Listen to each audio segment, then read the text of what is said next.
1,700 plus franchises, 500 plus crores of money involved. How did it all started? I don't want to be a franchise sales personality. I want to build brands, and those brands will be legacy brands. I don't go and work with the short-term mindset people who want to build something and then they quit. When somebody wants to buy something, they should look at that brand.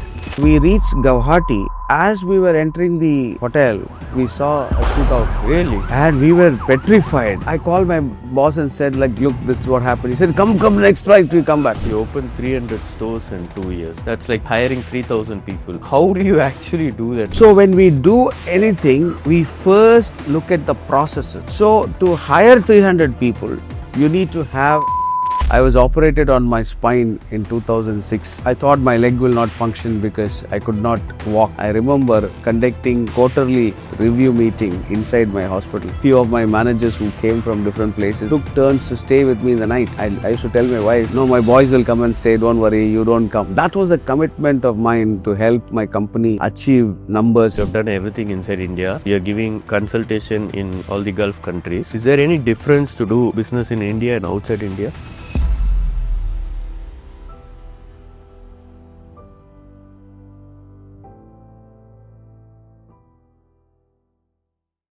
Chacko sir, welcome to Time Billionaires Club podcast. Thank you very much for inviting me, Abu. It's a pleasure for us to have you here. So, sir, 1,700 plus franchises, 500 plus crores of money involved. How did it all started? Well, way back in 90, Okay. I finished my college. So when I finished my college, I started as a computer teacher. Okay.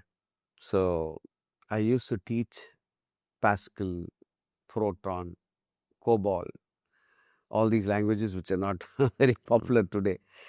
Um, but then I was sent from this company called DSRC, Data Software Research Company, which is in Chennai, which is one of the pioneers in the IT education in those days. We used to teach IT education to schools. So I was sent to Visakhapatnam to start as a teacher. So I went there. I liked the school very much because it is called Vishaka Valley School, because it was exactly like a valley. You will find two mountains and in between is the school. Okay. And I have beautiful scenery and you have the beach on the other side. So I mean, for me, I really enjoyed that place. But then something inside me was not very happy. I was just out of college. Just out of college, I was a sportsman. I played for Tamil Nadu as a, I played for Tamil Nadu in the game Coco. And I was a cricketer in this college. So I liked children and they were all playing. So I got involved in the school and started, playing with them. But then deep within me, this is not for me kind of a feeling. You stay in the same class, but the children keep changing. But you're going to teach the same subject, which is boring for me. You realized this very early in life. Very early. I was that was my first job actually. So I felt there's something wrong with me and I'm not enjoying mundane thing. You are getting up in the morning, going to the same. So, but then I had one of one of the best guys in the company, Hari Natarajan. He was one of my best mentors. So he was a salesperson in this company who used to go around and he looked very smart. Those days we have to wear a tie. So when he comes to meet us, the tie will stand up. And the way he polished his shoes were amazing. And the way he walked, the way he, the mannerisms. I started falling in love with this guy for this appearance and the way he spoke. I was very interested. But then those days, MBAs were difficult to get into a college and we did not have that kind of money to actually get into a college. So I was looking for how do I learn. So this guy, Hari, was a salesperson. So he lived in Hyderabad and he would come to Vizag. Before he comes to Vizag, he will send us a photocopy of certain books. He was an amazing coach, a good mentor. So he will send me some of the copies of the book photocopied and say, when I come, I will ask you questions. I said, still you're, but then he had a lot of, he understood my passion for sales. Mm. Now, how did the sales come into my mind is that when I was a young boy, I had a doctor friend Mm. in Saidapet. So I used to go to his clinic and I will sit on top of the, you know, the desk that was put there. And I would visit, I will wait for these, um, you know, medical representatives who would come there. They were all huge sized guys, good ties, and they would, and those days, the medical reps were top class. I mean, if you don't get, I mean, if you want to get good jobs in a pharma company, these guys will be somebody who will have, uh, biology background or a botany background, who will actually be coming. So these guys were speaking good English, and I always got fascinated with these guys. And I said, when I grow up, I want to be in sales. That really put me on to starting off in DSRC as a salesperson selling computer education to schools in Andhra Pradesh. So that was my starting career in sales, and that's when I bumped into. In 96, I left 1996. 6 years I worked for DSRC, learned through Hari. That time I did not go to a college, but then I learned all my sales from Hari, looking up to him. And I learned how he sells, what are the probing techniques that he uses, how does he, do cold calling, everything he taught me. That really interested me to become that kind of a salesperson. So I was I was number one salesperson in DSRC, where I was able to sell many schools, and these are large format schools where when you get a contract, it's a very big contract. Mm. So understanding where to work, which type of schools that you should get in, and what is the number game that we have to play to reach your target. It was very imbibed. You did this throughout India? This company was actually doing throughout India, but I was handling only the uh, from Vizag to Right. Vijayawada Okay. and Vijayawada to Srikakulam. That area I was covering. So I've traveled quite a bit, and I learned Telugu. I'm a Malayali, but living in Tamil Nadu, so I speak more Tamil than Malayalam.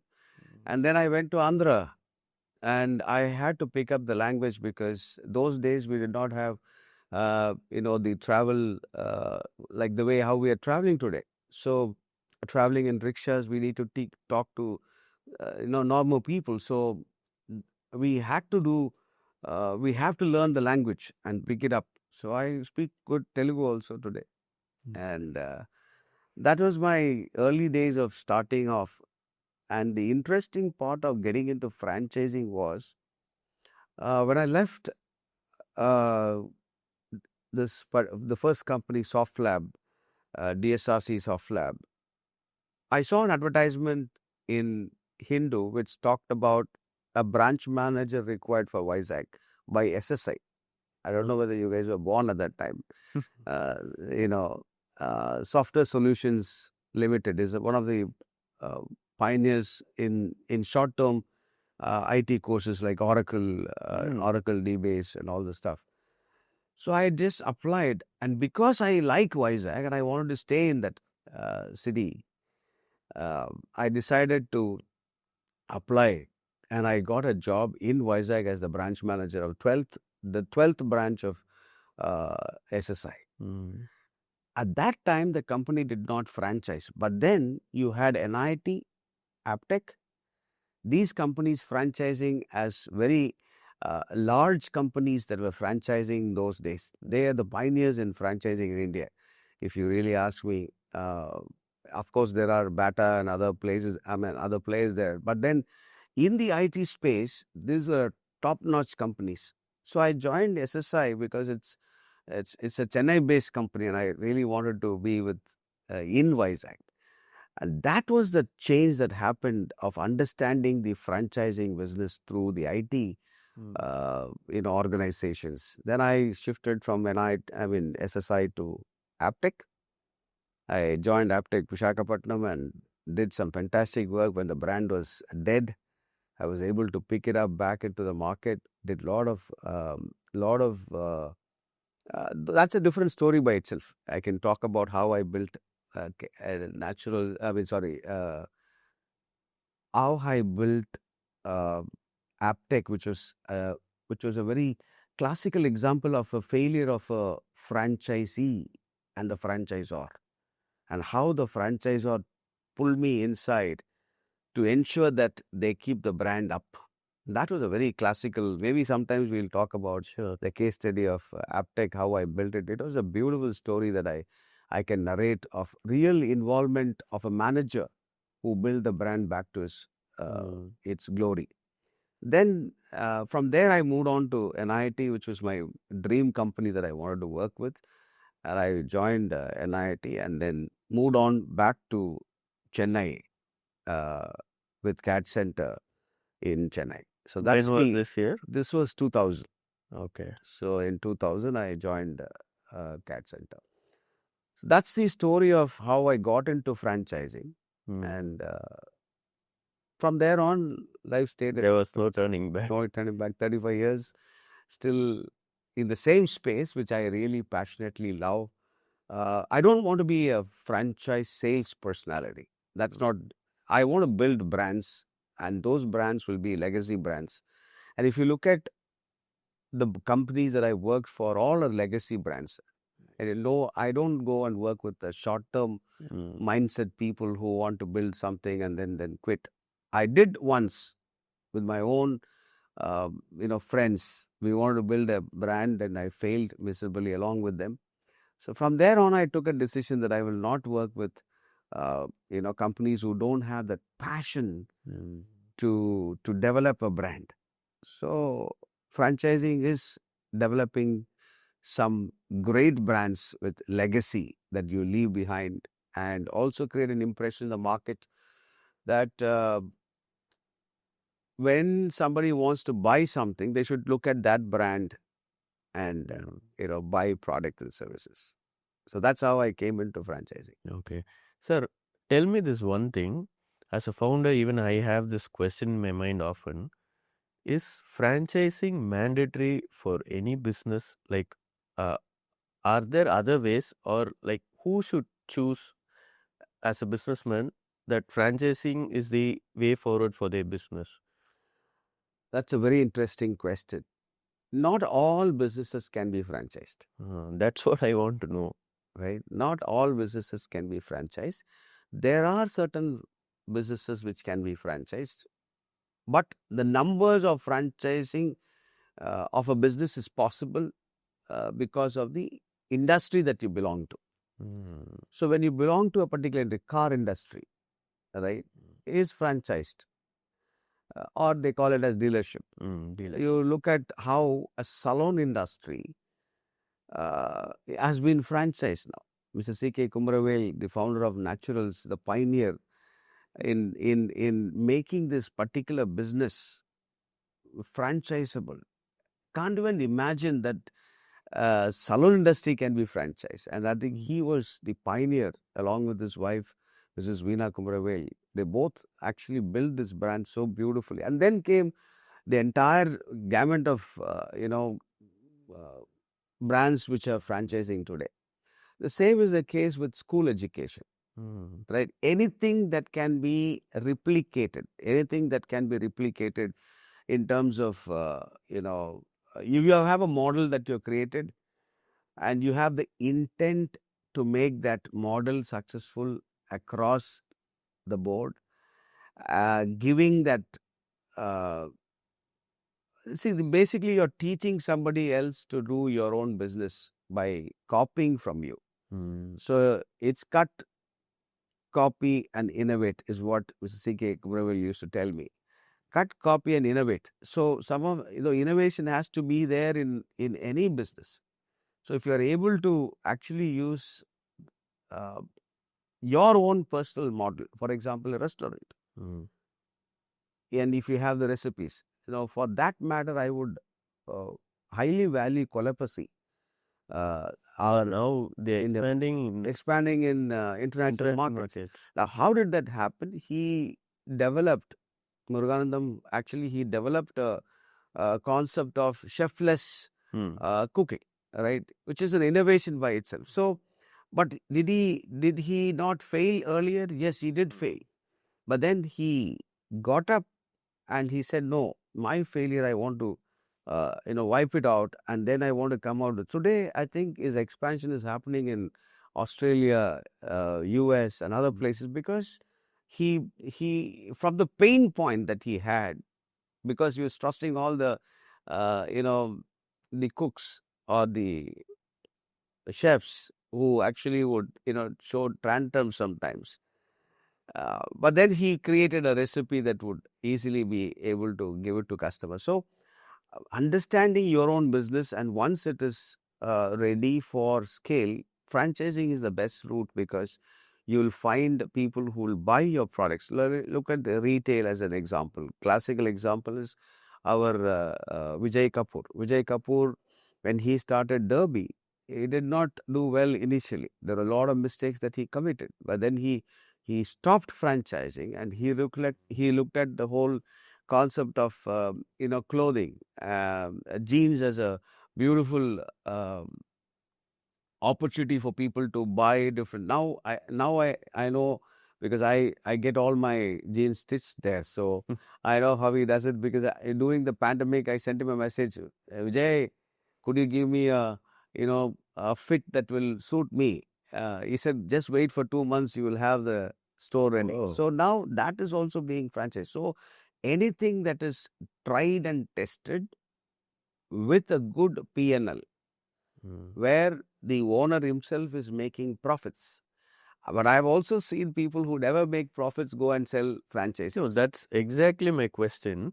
So the idea of a franchisee is like as per what you said, first I need to start a business, I need to excel in it, start making money, and then I need to give it to others who can also join us to make money. But here, what my doubt is, let's assume my business is already profitable. Why not I myself expand it? Or let's say I'm profitable and banks are ready to support me. Why not I go that way? I'll tell you why I'm asking you this. Since I'm a social media influencer, we are very like popular in online community. There's this saying in online community, sir.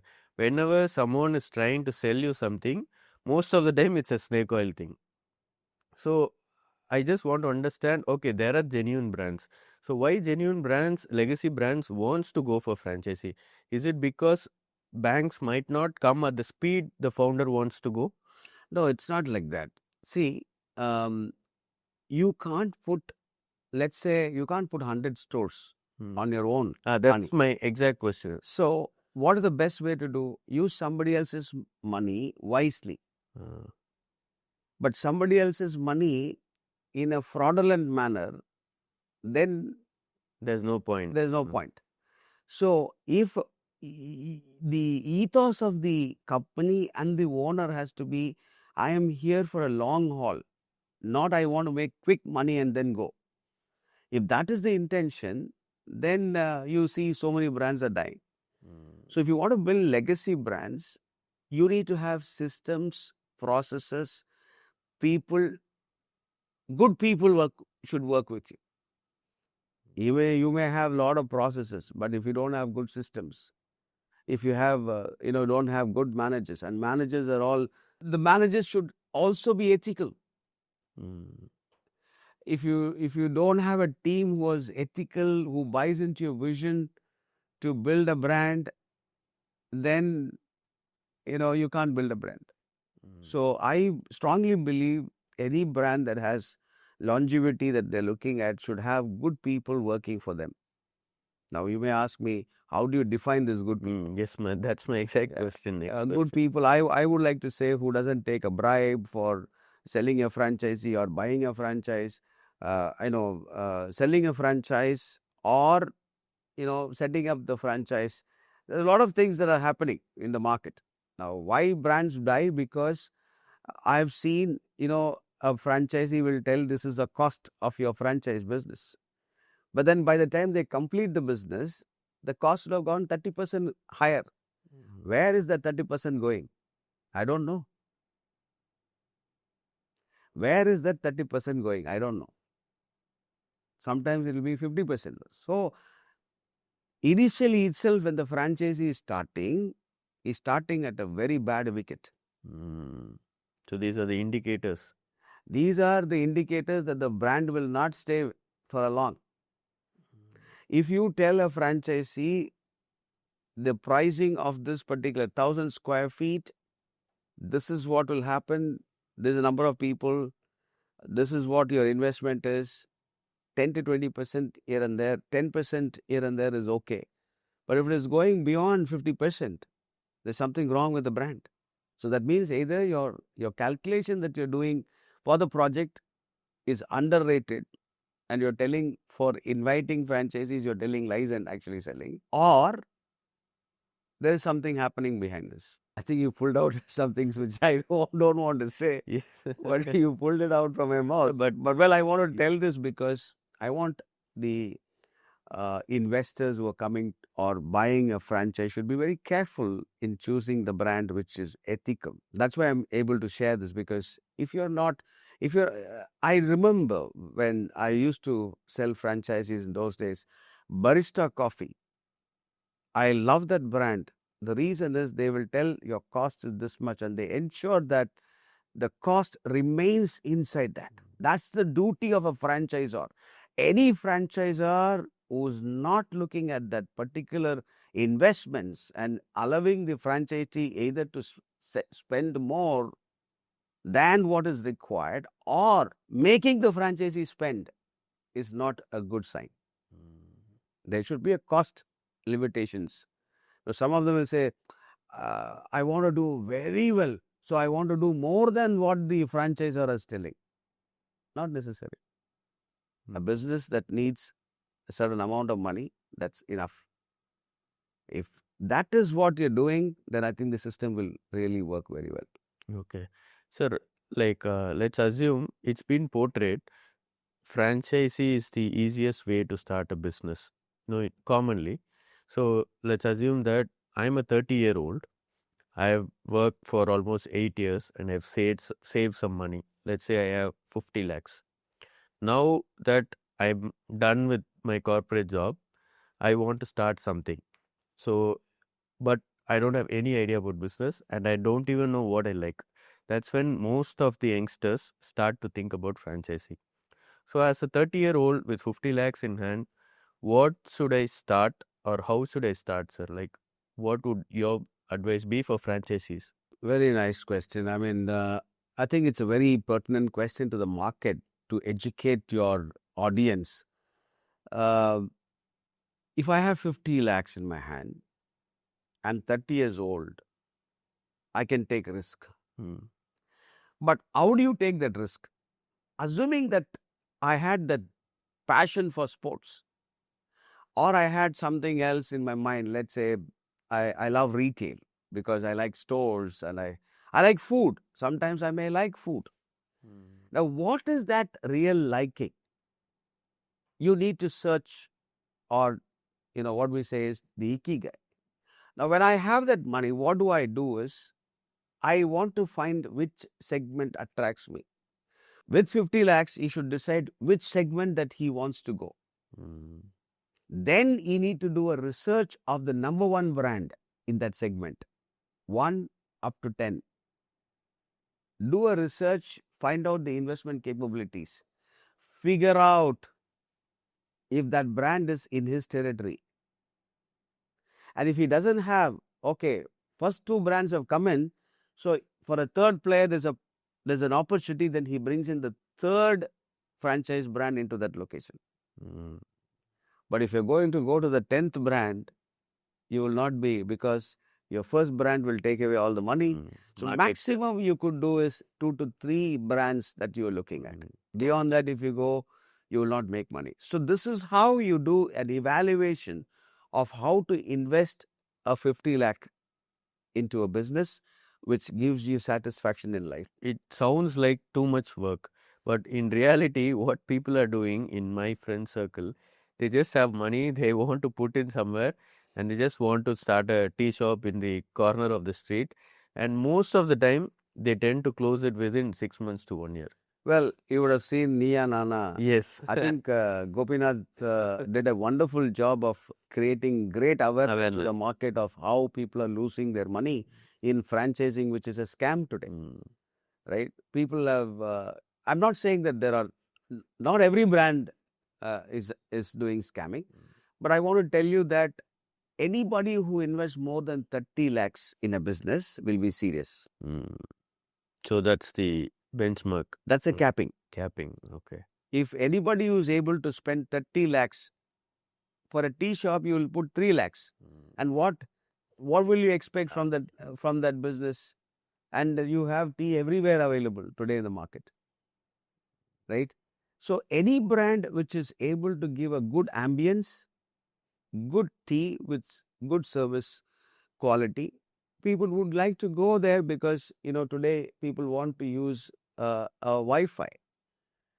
They want to use a place to chit chat. And if you don't look at that kind of ambience, I think the Madras brand Writers Cafe. Writers Cafe. I love that place. There's a vibe in that place. Definitely. Right? So when you invest that kind of money, you will also attract that kind of customers. Now, where are you investing your money into is very important. What kind of customers, audience that you want to actually attract. So just don't just go and just invest because my friend is doing tea business, I want to do. No, find your ikigai. If really give me an opportunity, I will start a sports business because that's my passion. I like to be in this field. There are a lot of lot of things that you could do. Right? Sports equipments you could sell.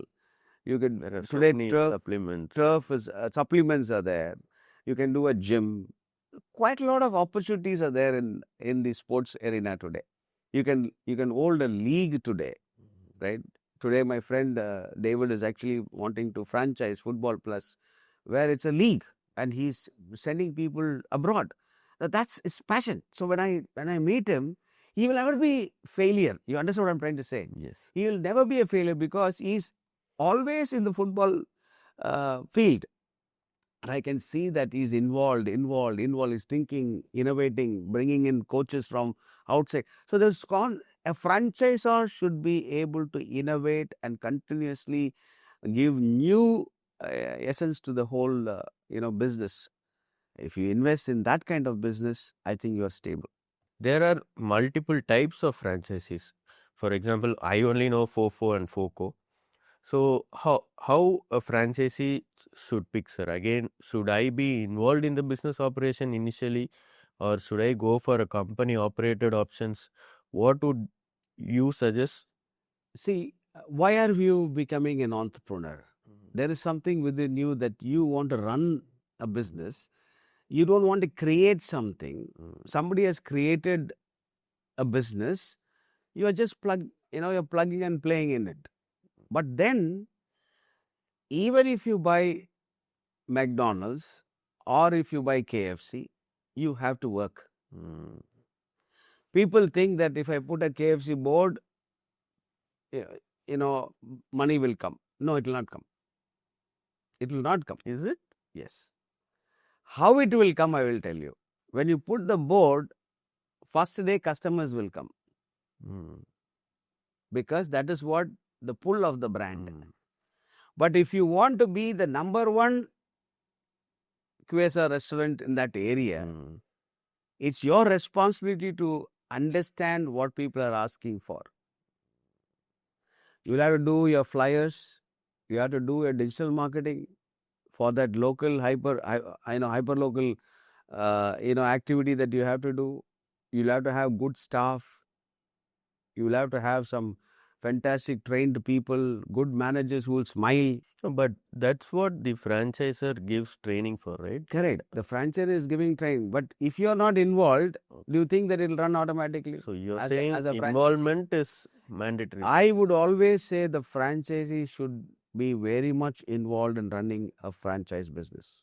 Again, this is a very eye-opening thing. Most of them think that, okay, I will put it, somebody will That's manage what my people. manager. Yes, I know there are very good, franchising companies which have given to multiple brands, multiple franchise. Mm. Like, for example, if I have one store, I have understood the business very well. Then I have 5 stores that I have taken. I know how to run it.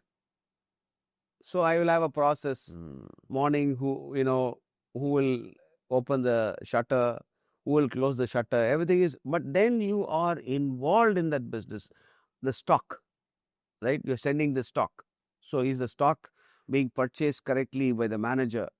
You will have a manager running this business. You will not be. Mm. But then somebody has to. This is your money. You can't say that somebody will franchisor will run the business for you. No.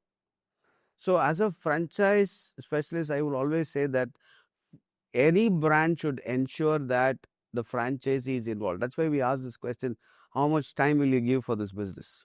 Very important for the franchisee to spend time in the business. So he can choose whatever model that he wants. But then I would always say, give it to a person. I mean, as you're saying this, I'll have some classic case studies that I will say.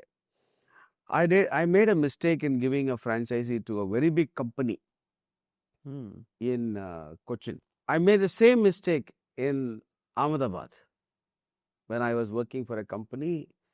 I thought these big companies will have deep pockets to spend, and it's Mm. easy to spread the Wings. wings, but they failed miserably because for them this is like actually having a peanut. Peanuts. So they did not Give the give important. the importance to this particular. And I personally have failed, for me, because my company, when I gave him options to my boss, he said, "No, we haven't had anything there. Let's try." But then for me, closing of that stores is very painful for me. So I would always say somebody who's involved in the business will make sure that your business runs very well. So important to have somebody who's investing and also running the business. I first met you in LinkedIn, sir, and then immediately we met in person in Dubai. First, I thought you're a proper franchisee consultant when I saw your LinkedIn and I started following you. Once I met you later on, after we got along, now I realize you're not only a franchisee consultant, you're more of a mentor, a business consultant. No, putting all your 35 years of experience together, you can teach anyone about how to run a business, any departments in a business. Let's say HR, sales, marketing. You have all this experience. So, who are you right now, sir? What are you working on? I'm still a franchising consultant or a franchising expert. I won't say consultant. I don't like the word consultant. I don't consult. I get involved in legacy building. So I don't want to be a consultant who just gives some gyan and go away. Generally you have a feeling that consultants are consultants who either sell a concept to somebody and walk away from there and take their cut and go away. But I don't want to do that. I work along with brands to ensure, for example, let's say, you have a vision of 100 stores. Now, a consultant will say, I will give you some franchisees, I'll take my money and go. I don't want that money. That doesn't excite me at all. But Abu is actually creating 100 franchises. I want to work with Abu, not with Mm. these franchisees whom I Franchises. bring. I want to ensure that Abu is able to actually give these 100 people who have trusted Abu with the brand that you have given them to make some money.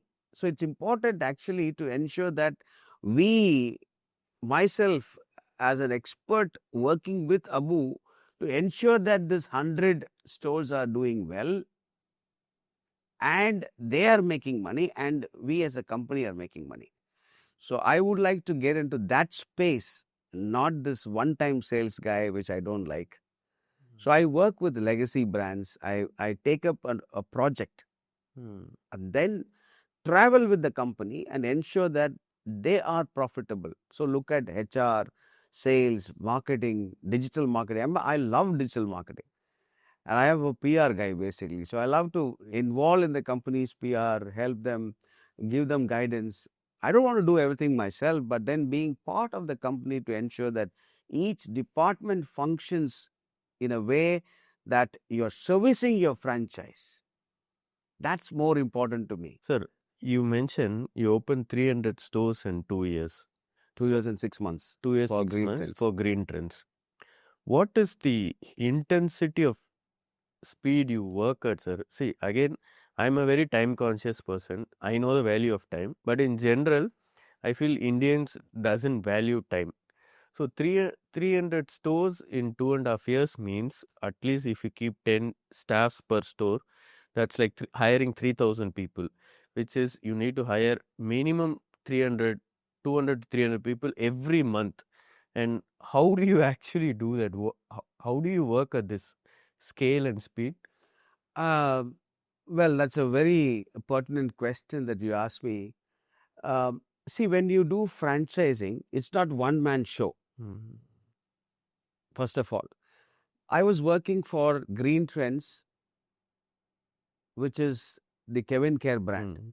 Now, when you all know Kevin Care as a brand, Mr. C.K. Ranganathan, the chairman, is an amazing process driven personality. And I had the privilege of working with him. So, when we do anything, we first look at the processes. So, to hire 300 people, you need to have a HR department for the franchisees. You understand? It's not, you could always say, I have gave the franchisee, so why should I get involved? No, we had a HR department who would actually take care of the hiring for the franchisee, and there was a training department. So, the question that you are asking me is every franchisor should have their department heads fixed before you franchise. But in our country, it's reverse. After we first sign up as many number of franchisees, then you actually plug in these departments. That's not the way to do franchise. Yeah, time is very important, right? So you need So, to be ready. so you need to be ready to actually help your franchisees from day one. So that means you need to have a vision for your brand. Keep everything ready before you go to franchise. But most of the Indian brands, we will do it as we go, is what people do, which is not the right way to do business. So, if you ask me that question, how did you do 300 stores? I was in the selling space. So, creating funnel, all that is my job along with my digital team. And then my job is to ensure my team is able to achieve those numbers, right, from each state that we worked. So, monthly about 15, 16 signups has to take place. Very interesting, very intense. But then I loved it because I was chasing at that time naturals. Mm. Naturals already gone far away compared to green trends at that time, and I had a benchmark to look at Mm. in the industry. So it was a very healthy competition that I built up within me, so that I will chase those numbers to come closer to naturals.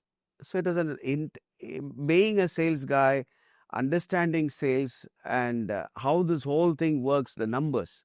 But it's not me alone, I want to tell you this. It's because of the visionary Mr. Mm. C.K. Ranganathan.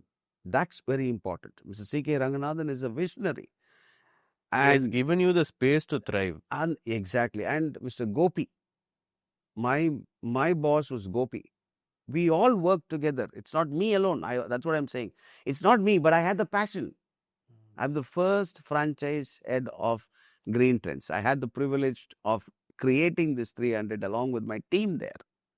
So, Mr. Gopi, CKR, and a whole lot of team that worked together to make this happen. It's not me alone. So I don't want to give credit to myself. But then I had the passion, I had the vision, I understood what the vision of the chairman, and aligning with the vision of that chairman, and ensuring that the entire team rallies behind you to make sure that your numbers are achieved. And that is what Green Trends was for me at that time. As I see you, you are done. You have done everything inside India. Now you have started growing in abroad. What difference you see here and over there, sir? Is there any difference? Let's say you are expanding or you're giving consultation in all the Gulf countries. Is there any difference to do business in India and outside India? India, no franchisee law, Okay. no franchisee rules. Really? Yes. Okay. So you just do whatever. That's why a lot of failures that you see. India doesn't have a franchising law. US, UK, Australia, all the European countries, including Malaysia, has a law. But India doesn't have a franchise. That's why you find fraudulent activities. A lot of people just Ponzi open up. schemes, Yeah. similar to Ponzi schemes also happen. Recently, I read in a paper a company has looted 3,000 crores Wow. in the name of franchising in Delhi. I saw a small article which came in the paper. But everybody went to Jantar Mandar and stood there to, tell the government of India that we need a franchising law. When you have franchising law, it becomes easy for both the franchisor and the franchisee, where the franchisor is actually giving a FDD, franchise disclosure document, which has to be given to the franchisee. But in today's case, we are only collecting money from the franchisee. So a franchise disclosure document has to be given. The franchisee has to study. He might go to the lawyer, show it to the lawyer, come back, probably have some disagreements on the agreements that has been written, and then probably tweak this whole thing and then work. But in India, it doesn't happen because you have a standard agreement that has been printed. You just give it. But in the foreign countries, you got to be careful with the rules and regulations of that particular country. Very important. So you need to keep 2 months of working capital even before you invest, because to get those approvals, it will take 2 years, 2 months time. The cash burn will be very high. So you need to ensure that you have a consultant ready with you. You have to pay the consultant's money, which will be very kind of a bomb that you have to pay. But when you do all these things, your shop is, crystal Safe clear, and secure. safe and secure. And since you are doing business in Dubai, everything is very strict, not like India. Right? India, you can get away with giving some stuff, but then that doesn't happen. You help and consult people even in this cross-border. Possibility by looking at the entire, franchising concept, but then locally we need to have somebody who will guide us with the law. So we have a lot of consultants that who work with us. So I'm able to connect these people with the consultant and then help them to, make it happen. Great. Sir, again, it's about traveling. Is there any unforgettable moment for you since you're traveling so much throughout the world and you always travel to create something new? So, have you had any unforgettable moment? I have two moments that I can talk about. Every moment is a good moment or a thrilling moment. I have traveled about 16 countries so far, and each of these countries I've gained some knowledge, understood. I love nature, so I like to travel basically. But in India, I had two unforgettable incidences that happened while I was working for CAD Center. CAD Center was a very small company at that time, and we were trying to expand our brand across India. I was myself and my friend, I mean my colleague David, were traveling to Guwahati, and we reached Guwahati. As we were entering the hotel, we saw a shootout that happened in front of us, Really? and we were petrified. And the hotel guy said, "Just come inside, sir." And there was a band for that 3 days. We were, and I called my boss and said, like, "Look, this is what happened." He said, "Come, next flight, we come back." I said, "For what? I'm safe, don't worry." And I did not inform my wife about all these things because they'll be really scared. So this was one petrifying experience, because we'll have to, with those days, yeah, as you rightly said, time conscious. Because I'm a sales guy, we have only 30 days to perform. And if 3-4 days are gone in sitting in one location, how do I perform? So those are challenges that used to run my mind. But then that moment, what we did was, David was actually a technical guy, and he was pushed into sales by me, asking him to. David actually helped me to get into this job. But then I told David, why are you? I mean, this is performance issues and stuff like that, because he's a techie. He can't think about sales. He said, "Have you ever taught me sales?"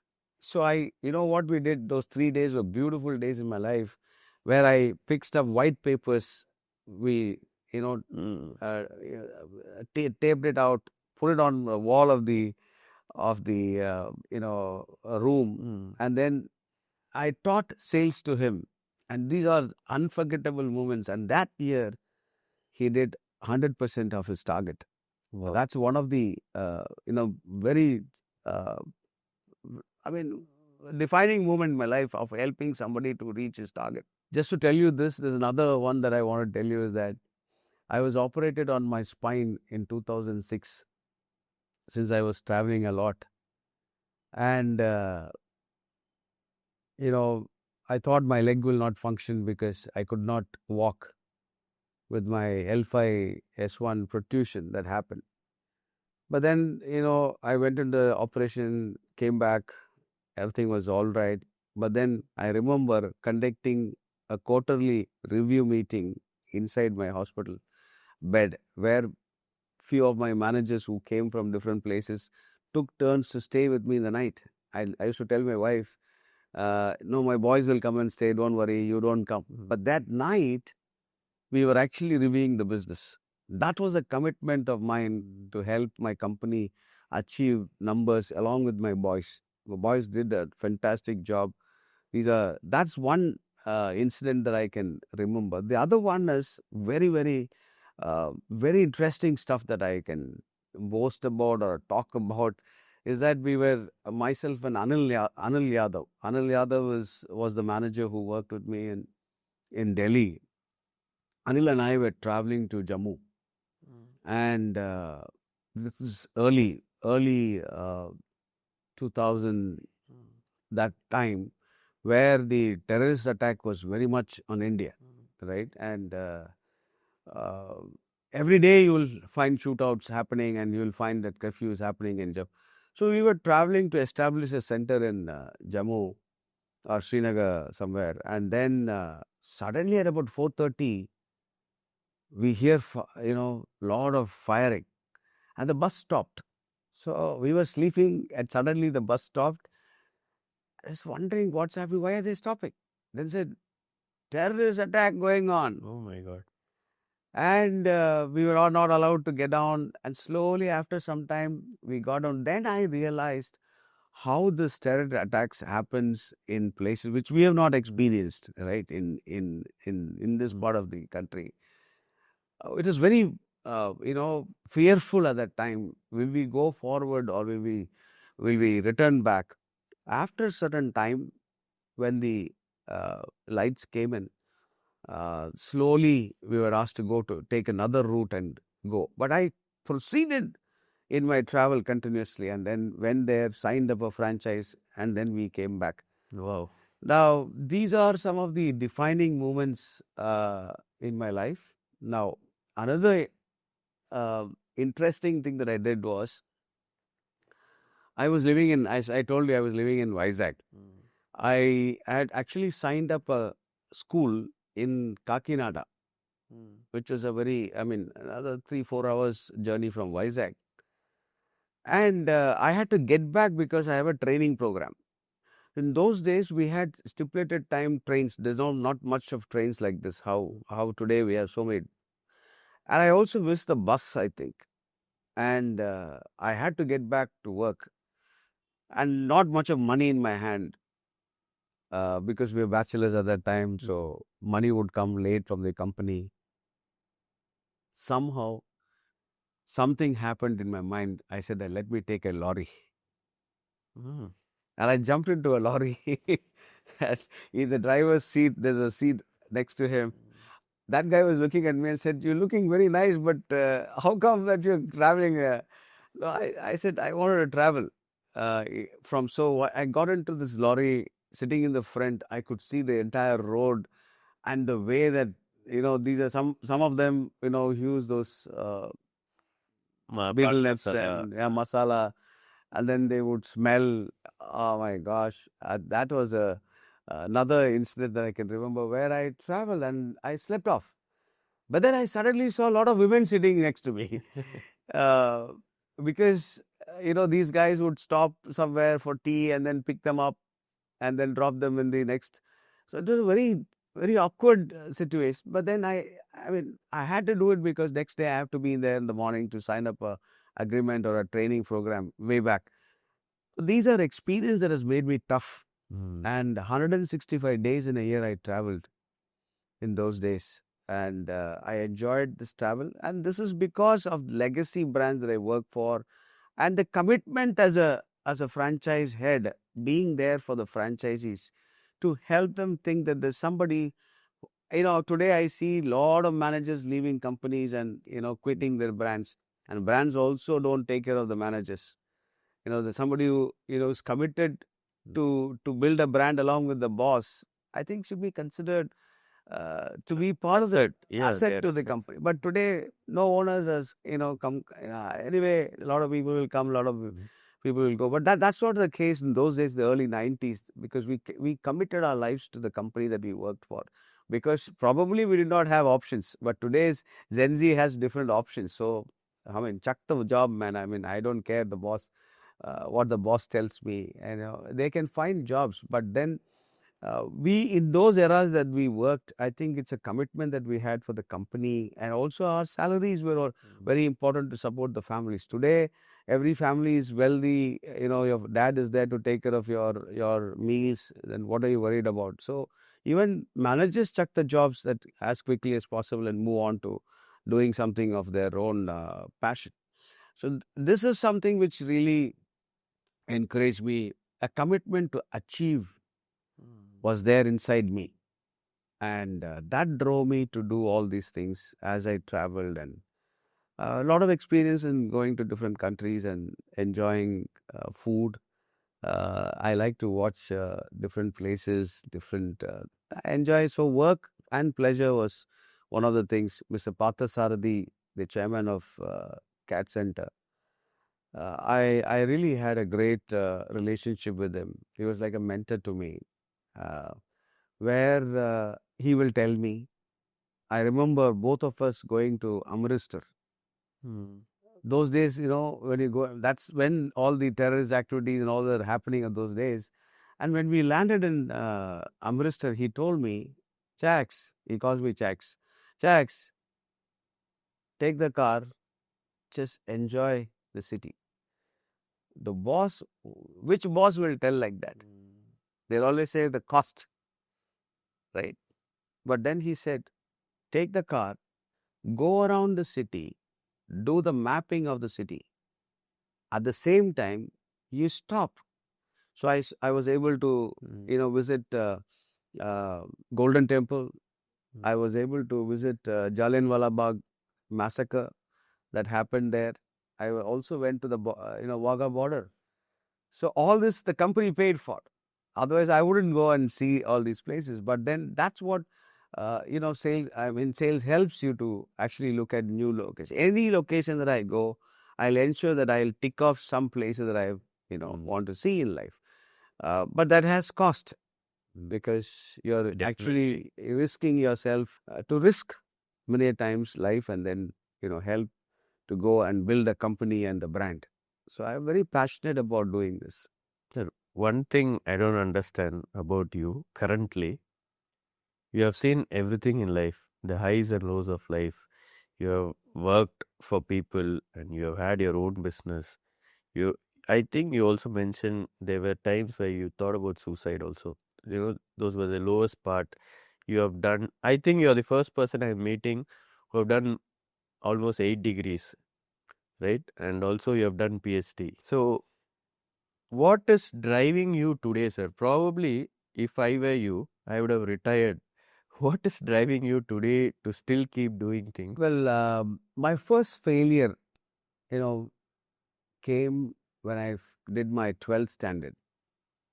My dad actually had a desire that I will be a doctor.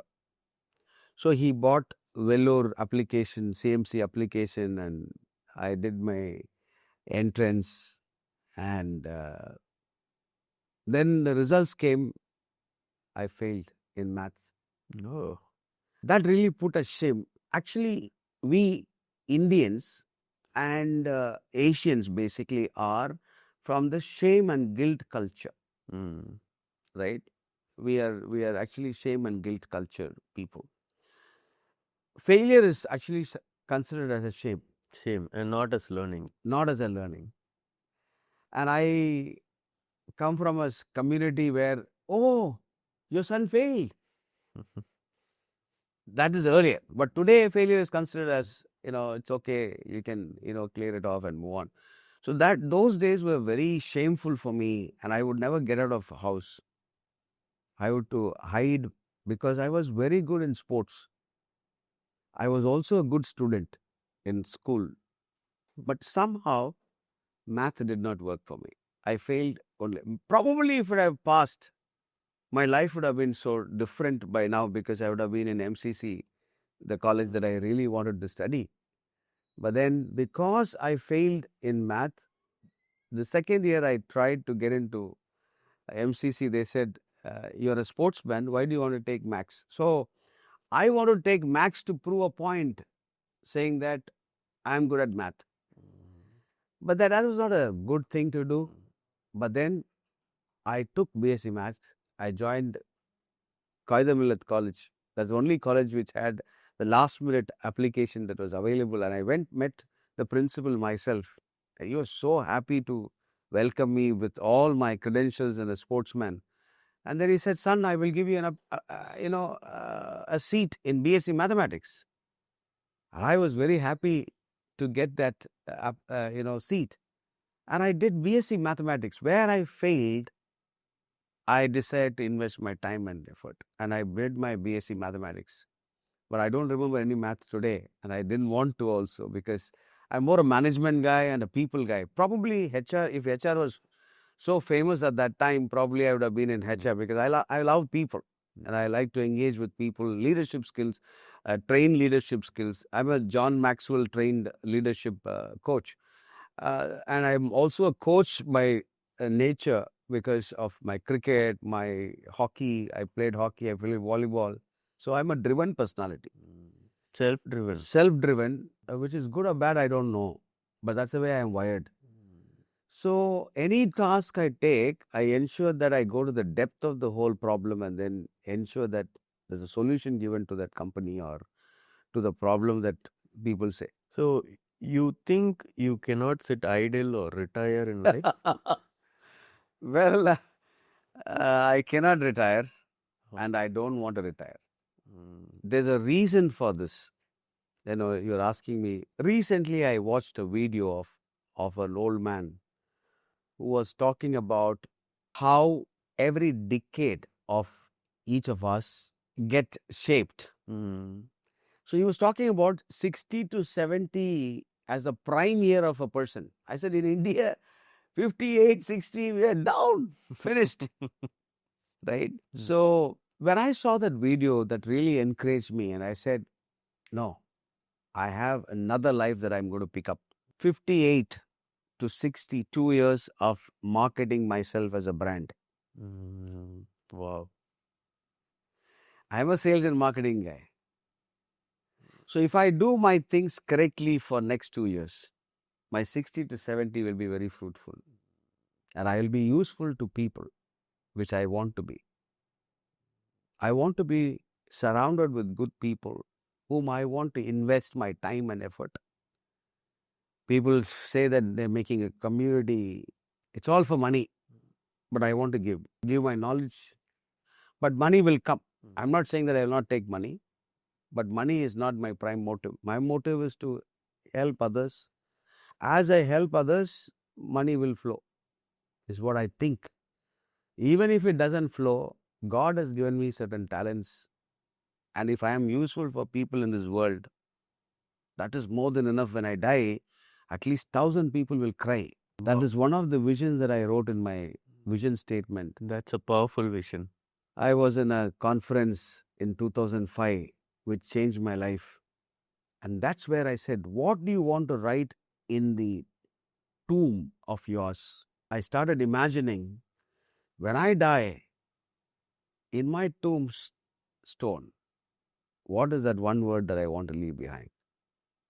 And that's what I'm trying to do now, trying to help people, businesses, and also couples Mm, whom I engage with.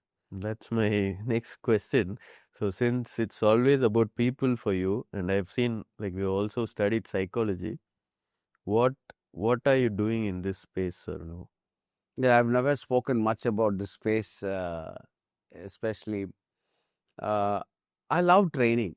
I'm a sales trainer. I was trained by NIS, National Institute of Sales. That's where I picked up my sales training. As a trainer, I do sales training for companies, and the companies that I work for did not have any trainers. So, as part of my franchising business that I was working, I also did counseling training. Mm, I used to do it for my people. That became a passion, and I did my MSc in psychology and MA in family life education. So, I'm a family life educator. mm, So, I help in the company itself. I've helped so many people who are struggling with their marital problems, mm, people who come to talk to me about their issues, and be coach for them to help them to overcome the challenges. And probably they're identifying their own calling in life and they do better.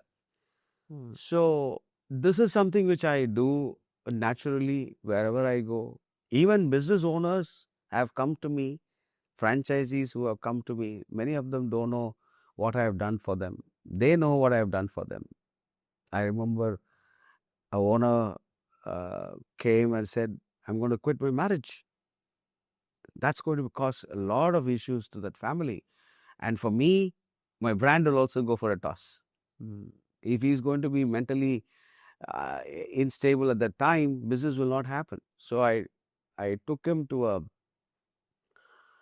hotel room. I made him stay with me, and I helped him to come out of that particular issue. Today, he's doing so well in business, and whenever he posts something, whenever he calls me and say, "Thank you very much. You helped my." Today, his children are in college. I have played a part like this. I have done so many things which people may not know. That's okay. But then I've helped so many owners to relook at their own lives and why they are doing business. So this part of mine will not come out mm. to the market because this is very personal. But then, as a psychologist, my wife and I are actually family counselors. Okay. So we both do family counseling for couples who are going through marital issues, and I've done 380 couples counseling. During the pandemic, 130 couples Mm, were counseled in that period when everybody was fighting at home. They wanted somebody to talk to. So we were able to help 130 couples during that pandemic time. I've done about 3,000 plus workshops on marriage and family for corporates, NGOs. mm. I worked. But sir, tell me this thing. You said you've done workshops on marriage counseling for corporates. Why would a company pay you to do that? Like they can ask you to give sales training, right? But why marriage counseling? Well, if you're an individual, you don't have a challenge because you can take decisions on your own. But when you're married, you're also having another person Mm, along with you. So there are a lot of things that you have to decide with the family, right, or with your spouse. Now, when you're getting married, you're coming from two different homes mm, and two different thought processes. Now, why do corporates pay for me? The reason is I do a program called Family Wellness Program. In Family Wellness Program, I help the couple to understand why they are married. The question of asking why. Okay. I don't know why you get married, because you say, no, I'm now eligible, I'm getting married. Some will say my father's business I have to take care and I need somebody to come along with me. So I had a support system. So I'm getting married. But once you're married, there are a lot of complication that happens in your marriage, because your thinking, your thought process, you don't have freedom. There are a lot of issues. And because of which the business gets affected, Really? or a workplace gets affected. For example, a constant fight at home. You don't like to come to work. Mm, Or excellent. some of them want to quit, leave the house and be in the office. He'll never get back to get back home. You see, most of the people who stay late in the office are people who don't have, probably, perhaps, who have a lot of issues at home. I walked into a new company that I was first time interacting, and I saw a lady there. She said, I leave home from the office at 9 o'clock. I leave office. I leave the office at 9 o'clock. I said, what do you do till 9 here? No, I sit here. So I started probing, and I figured out she and her husband don't get along. It may be good for the company because you have a person manning the place. But look at that family life. A child born to them doesn't have the father and the mother giving love and affection to the child. The mother is so busy. And I felt so sad. I sat with her and I told her, this is not what life is all about. She was very thankful, saying that nobody has spoken to me like this. And I helped her to relook at her life, go back and connect with her husband. She sent me a note saying that, thank you very much. I was able to speak to my husband now. So the company that hired me had problem in their organization of productivity enhancement. In that company, almost 7, 8 years now, 419 couples we have trained in that company. And we have seen some tremendous growth in that organization. After this, the company spends money to bring the spouse for this event. Mm. It's a 1 day program. So the HR uh, actually saw reduction of absenteeism after the training program. Okay. And they saw that people have started saving money. So I talk about how financial handling of your finances should be so important. I also talk about sexual intimacy, which is very important, vital for a healthy family life. How you should be not caught into workplace Mm. affairs, which takes away your lovely family away. So these are things that I teach, and it's a 1 day program which has helped not only one company, another company. The HR moved from this company to another company, and then said they called me over to that company. I did about 60 people, and I still continue to work with all these companies. I've not advertised or I've not done this because I don't have the time, but then I'm very passionate to do it with NGOs, which have taking me out to do workshops for couples. So that's another side of mine which I've never shared anywhere. Okay. But But then I love this because if your organization wants to be healthy, this is one of the things a good organization would do. Not just that party, party, party, and then there's no inputs into them. You're giving party, right? Well, I'm not against it. You do party, but then what is the value add that the organization is giving to change the issues that are happening in a family which affects the company? The owner should think, if my employees are happy, they would come to work very happily and they will produce much more results. no, now I understand why this is more important than, office outings or things like that. Well, who am I to say these things? But then outings are for something else. So, Mm. that's another way of looking at this, to stress, to decrease stress. They play games, uh, you know, do whatever they like. But then that's not going to change the issues. Mm. Underlying issues. Yeah. So, but these two companies that I'm working with, have really seen that their employees are trained. Imagine they have 700 couples. They have cleared about 419. and they Wow. monthly they give me a batch to work with. And I very passionately, both my wife and I go and teach them about life, and that can happen only because my wife is also involved. It makes sense because women can connect with them and connect with her and talk to her and find their solutions. Sir, I think the teacher in you has always been traveling with you. See, the first, The yeah. first job, yes. So I always believe we cannot connect the dots seeing the future. It can be connected by only seeing the past. Oh, So you said when you were working in a school, you got bored of mundane work and that's why you wanted to explore. But I feel you've always been teaching, just not inside a classroom, but throughout the world. yeah. That's how your life is working. That's yeah, I've done some same marriage workshops in US. I've done about 4 or 5 programs there also. People who know me, the other side of mine, they invite me to do this, and I'm not pushing this out too much because I do individual counselings, individual therapy sessions for couples. So that's a lot of time that takes away. So I don't want to publicize this, but then organizations I wanted to work with for a 1 day program is fine. Now since I'm not engaged with any company, it gives me more time to do these things actually, which I'm passionate about. Adding to your portfolio, you're also an author. You've co-written your book, Franchising the Right Way with CKK sir. What are the myths you have busted in your book which a common man would not know about franchisee? See, in this book, I actually did my PhD in franchise management. Okay.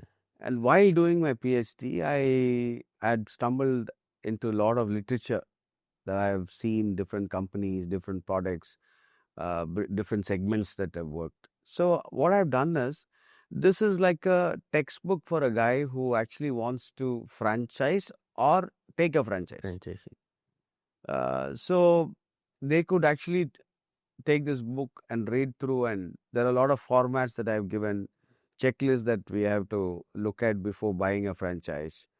I've put those things into this so that So it's like a step-by-step guide. I wouldn't say step by step. It's a 10-12 parts of chapters that I've written about. For example, now one of the examples is how do you buy a franchise and how do you give a franchise to a guy. Hmm. It is a very So it has both sides. both sides. Mhm. Plus, how do you write an agreement? So what you should look at when you're writing an agreement. Now, some things like how is the interior design very important. Now, in India, the company will say you are being in interior design work, right? So we say the company will say use this particular use this thickness, but the franchisee will always 50 16 if they ask you to do, they'll say 10 12 Try there. to cut the cost. Cut the cost. That's not the way to do a franchising business. Whatever the rules of the franchise, or you got to do it exactly. That's when the brand will show itself. When you cut corners in the initial budgets, I'm not against that, but I'm saying the company has done a due diligence of finding it out the whole thing and giving you a docket Proven method. which Okay. you're using. Just do it. Why do you cut corners? That's why you're investing that kind of money. So I put all these things and my experience of working with few brands, what I've done. So it's a holistic book for people who want to. This is available on Amazon and Flipkart, Okay. and people can just buy it from there. And it's one of the leading book in this particular genre. I mean, on franchising, where more than 200 books has all been individually sold. I mean, they've already purchased. And I also do workshops on franchising, a 1 day workshop that's been part of my portfolio at this point of time. Awareness in Tamil Nadu, more than 200 people I have trained in franchising. So they will do it the right way. Where can one join for this workshop? I put it on social media, Okay. and I work along with Magic Tamil at this point of time. But there are a lot of other people who are also wanting to. In Kerala, we are planning to do it with KMA and Dhanam magazine, where I've done with Dhanam magazine about 70 people training in Kerala. And anywhere they call, I'm ready to go. And my passion is to share this knowledge of franchising to others. Great, sir. We have almost reached the end of this podcast. Theme of our podcast is our current guest will suggest the next guest for this podcast. So that's like a request from our side. Who would you suggest for our next podcast session, sir? It can be your friend who would add value for our viewers. You should actually invite Mr. CKK. Okay, then I really want you to put a message to CKK, sir. Yeah, why not? Yeah, I mean, he's an amazing speaker and my motivation, and he's a good motivator, and a lot of knowledge can be shared definitely. from him. That's a very and he would be the right person to Sure. be. Thank Actually. you very much. Looking forward to it. And also, once again, thank you for coming for this podcast. No, like it's been very raw, and you have also shown your vulnerability. You have also spoken about your success and failure. I'm sure the one who's watching this podcast will definitely have takeaways in life. So this has been our motto, sir. Like even if they can take away one small part of this podcast, and if that changes their life, I think the motive of this podcast will be achieved.